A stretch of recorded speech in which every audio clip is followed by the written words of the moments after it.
kami akan membahas materi mengenai patofisiologi serta asuhan keperawatan pada kasus penyakit kronis, yakni diabetes mellitus.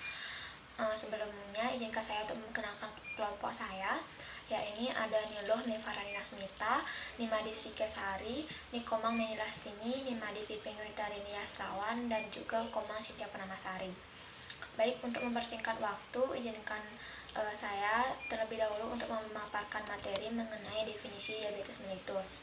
Diabetes mellitus ada suatu kelompok gangguan metabolik dengan karakteristik hiperglikemia yang dimana terjadinya peningkatan kadar glukosa darah yang berlebih.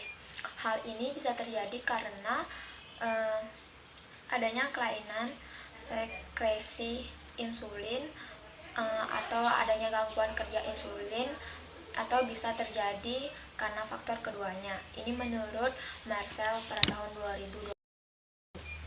Selanjutnya ada klasifikasi diabetes mellitus. Ini dibagi menjadi 4, yaitu diabetes tipe 1, tipe 2, diabetes gestasional, dan juga diabetes mellitus karena tipe lain atau faktor lain.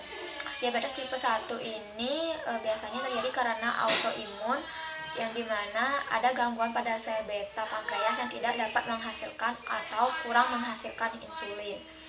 Selanjutnya itu ada diabetes tipe 2, biasanya umum diketahui oleh masyarakat. Ini dimaksudkan sebagai diabetes yang terjadi karena faktor pola hidup atau lifestyle. Selanjutnya itu ada diabetes gestasional, di mana terjadi peningkatan glukosa darah selama masa kehamilan. Tapi ini bisa berlangsung secara sementara, dalam artian hanya terjadi ketika kita sedang berada di fase kehamilan saja. Ketika sudah melahirkan, kemungkinan diabetes ini tidak berlanjut atau berhenti. Selanjutnya itu diabetes mellitus tipe lain. Pada diabetes ini itu diawali karena adanya penyakit yang mengganggu sistem pankreas. Selanjutnya materinya akan dilanjutkan oleh teman saya. Patofisiologi. Dalam keadaan normal, jika terdapat insulin, produksi glukosa yang melebihi kebutuhan kalori akan disimpan sebagai glikogen dalam sel-sel hati dan sel-sel otot. Jika terdapat defisit insulin, perubahan metabolik terjadi menimbulkan hiperglikemia. Perubahan itu adalah transport glukosa yang melintasi membran sel berkurang, glikogenesis berkurang, dan tetap terdapat kelebihan glukosa dalam darah. Tanda dan gejala: meningkatnya frekuensi buang air kecil, rasa haus berlebih. Rasa haus berlebih ini disebabkan hilangnya air di dalam tubuh dikarenakan sering buang air kecil. Untuk tanda dan gejala yang lainnya, yaitu penurunan berat badan, infeksi jamur, pandangan yang kabur, kesemutan atau mati rasa. Pemeriksaan fisik dan pemeriksaan penunjang. Pemeriksaan fisik terdiri dari pemeriksaan funduskopi, pemeriksaan neurologis, pemeriksaan kaki. Sedangkan untuk pemeriksaan penunjang, yaitu terdiri dari pemeriksaan radiologi, pemeriksaan laboratorium, pemeriksaan darah, pemeriksaan urin, dan pemeriksaan jantung.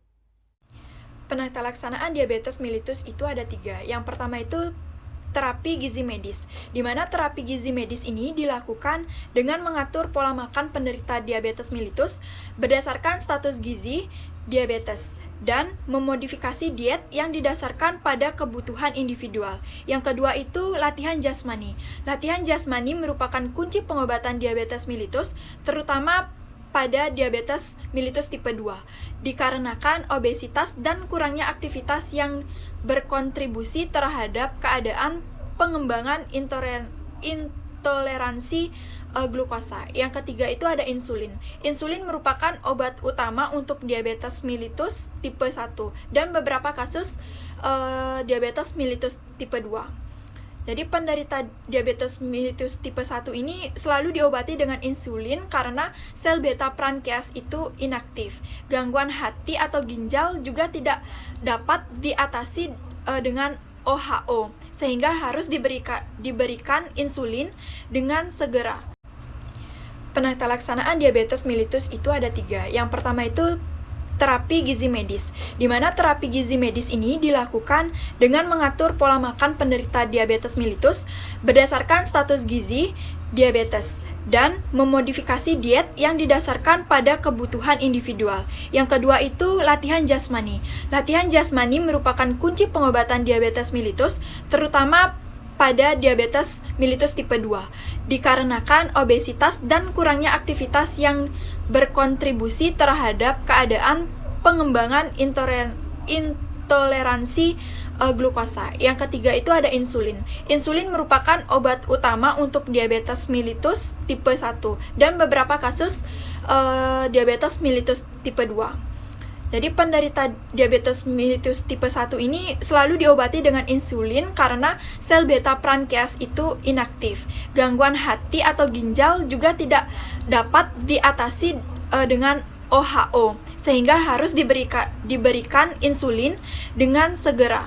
Jadi komplikasi diabetes mellitus ini yang pertama itu ada penyakit jantung dan pembuluh darah, di mana komplikasi penyakit diabetes mellitus dalam jangka panjang dapat memicu penyakit jantung dan pembuluh darah. Yang kedua itu kerusakan saraf. Jadi kerusakan saraf itu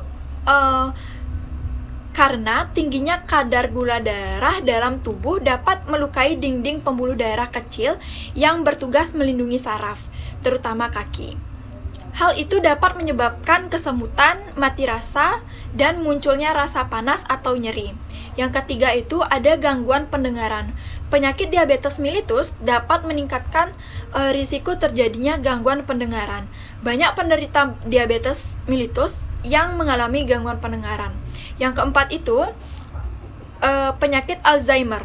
Jadi komplikasi diabetes mellitus tipe 2 ini salah satunya ada menyebabkan penyakit Alzheimer. Penyakit Alzheimer ini adalah gangguan otak secara bertahap memicu penurunan daya ingat. Jadi kemampuan berpikir dan berbicara serta perubahan perilaku. Konsep dasar keperawatan yang pertama pengkajian, di mana pengkajian meliputi dari identitas klien dan riwayat keperawatan. Kemudian ada diagnosa. Diagnosa keperawatan yang muncul itu ada 3. Yang pertama, ketidakseimbangan nutrisi kurang dari kebutuhan tubuh berhubungan dengan asupan diet yang kurang. Yang kedua, nyeri akut berhubungan dengan agen cedera fisik. Yang ketiga, risiko infeksi berhubungan dengan penyakit kronis. Baik, di sini saya akan menjelaskan intervensi. Diagnosa pertama, ketidakseimbangan nutrisi kurang dari kebutuhan tubuh berhubungan dengan asupan diet kurang. Kriteria hasil yang diharapkan, klien mampu mengontrol asupan karbohidrat. Intervensinya yang pertama, tentukan status gizi klien dan kemampuan klien untuk memenuhi gizi. Yang kedua, tentukan jumlah kalori dan jenis nutrisi yang dibutuhkan untuk memenuhi persyaratan gizi. Yang ketiga, instruksikan klien mengenai kebutuhan nutrisi, yaitu membahas pedoman diet dan piramida makanan. Yang keempat, atur diet, yaitu menyediakan makanan protein tinggi, menanyakan menggunakan bumbu dan rempah-rempah sebagai alternatif untuk mengganti garam, menyediakan pengganti gula. Agen cedera fisik, kriteria hasil yang diharapkan, yang pertama klien mampu mengontrol nyeri, yang kedua mampu mengenali nyeri. Intervensinya yang pertama, kaji nyeri secara komprehensif termasuk lokasi, karakteristik, durasi, frekuensi, kualitas, dan faktor presipitasi. Yang kedua, gunakan teknik komunikasi terapeutik untuk mengetahui pengalaman nyeri pasien. Yang ketiga, observasi reaksi nonverbal dari ketidaknyamanan. Diagnosa yang ketiga yaitu resiko infeksi berhubungan dengan penyakit kronis. NOK-nya yaitu integritas jaringan kulit dan membran mukosa. Kriteria hasil lesi pada kulit menutupi dan tidak terjadi infeksi. NIK-nya yaitu bersihkan lingkungan dengan baik setelah digunakan untuk setiap pasien.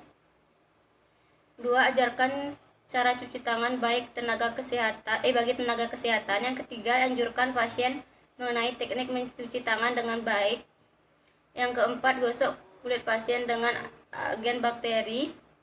Yang kelima yaitu pastikan teknik perawatan luka yang tepat. Yang keenam yaitu ajarkan pasien dan keluarga.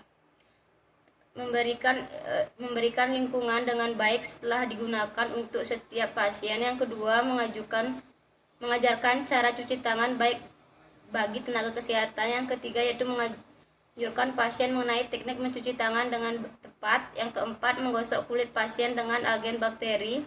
Yang kelima, memastikan teknik perawatan luka yang tepat. Yang keenam, mengajarkan pasien dan keluarga mengenai tanda dan gejala infeksi dan kapan harus memperlakukannya kepada penyediaan perawat kesehatan.